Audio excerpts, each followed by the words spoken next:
ನಮಸ್ಕಾರ ವೀಕ್ಷಕರೇ, ಬೆಳಿಗ್ಗೆ ಎದ್ದ ಕೂಡಲೇ ಸ್ವಲ್ಪ ಹೊತ್ತಿನವರೆಗೆ ಬಯಲು ಪ್ರದೇಶದಲ್ಲಿ ಸುತ್ತಾಡಿ ಬರಬೇಕು. ಬಳಿಕ ಮಲವಿಸರ್ಜನೆ ಮಾಡಬೇಕು. ಪ್ರತಿದಿನ ನಿಯಮಿತ ಸಮಯದಲ್ಲಿ ಮಲವಿಸರ್ಜನೆ ಮಾಡಬೇಕು. ಮಲ ಮೂತ್ರಗಳ ಒತ್ತಡವನ್ನು ಸಾಧ್ಯವಾದಷ್ಟು ಯಾವ ಕಾರಣದಿಂದಲೂ ತಡೆಯಬಾರದು.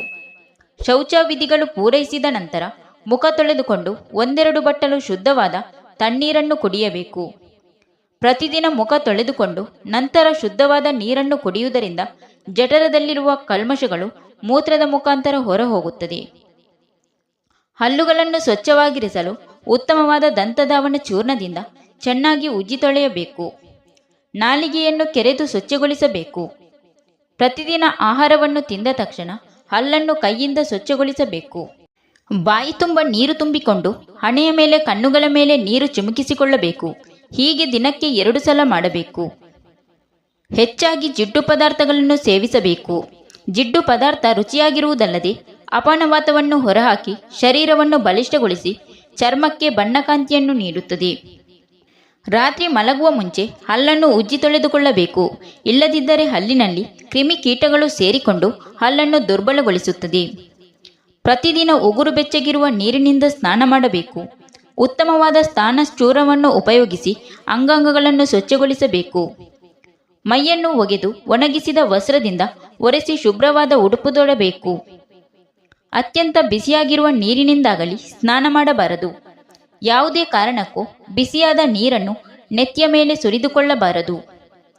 ದೇಹವು ಆಯಾಸಗೊಂಡಿರುವಾಗ ಹಾಗೂ ವ್ಯಾಯಾಮ ಮಾಡಿದ ತಕ್ಷಣ ಸ್ನಾನ ಮಾಡಬಾರದು. ಕನಿಷ್ಠ ವಾರಕ್ಕೊಮ್ಮೆಯಾದರೂ ತಲೆಗೆ ಮತ್ತು ಅಂಗಾಂಗಗಳಿಗೆ ಎಣ್ಣೆ ಹಚ್ಚಿ ತಿಕ್ಕಿ ಸ್ನಾನ ಮಾಡಬೇಕು.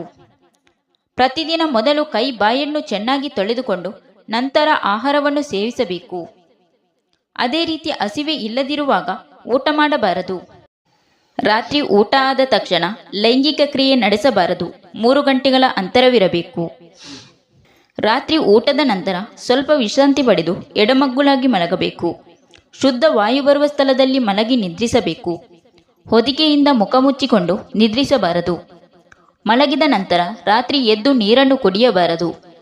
ರಾತ್ರಿ 10 ಗಂಟೆಯ ಮುಂಚೆ ಮಲಗಬೇಕು ಮತ್ತು ಬೆಳಿಗ್ಗೆ 6 ಗಂಟೆಯ ಮುಂಚೆ ಏಳಬೇಕು. ದಿನದಲ್ಲಿ 8 ಗಂಟೆಗಳಿಗಿಂತ ಹೆಚ್ಚು ಕಾಲ ಅಗತ್ಯವಾಗಿ ನಿದ್ರಿಸಬೇಕು. ಬೆಳಗಿನ ಸಮಯದಲ್ಲಿ ನಿದ್ರಿಸಬಾರದು. ಕನಿಷ್ಠ 15 ದಿನಗಳಿಗೊಮ್ಮೆಯಾದರೂ ಉಗುರು ಕತ್ತರಿಸಬೇಕು. ಮಾದಕ ದ್ರವ್ಯಗಳನ್ನು ಮತ್ತು ಹೊಗೆಸೊಪ್ಪುಗಳನ್ನು ಸೇವಿಸುವುದರಿಂದ ದೇಹಕ್ಕೆ ದುಷ್ಪರಿಣಾಮಗಳು ಉಂಟಾಗುತ್ತದೆ. ಆದುದರಿಂದ ಇವುಗಳನ್ನು ಸೇವಿಸಬಾರದು. ನಮ್ಮ ಶರೀರವನ್ನು ಕೂತಿರುವಾಗಲೂ ನಿಂತಿರುವಾಗಲೂ ನೇರವಾಗಿಟ್ಟುಕೊಳ್ಳಬೇಕು.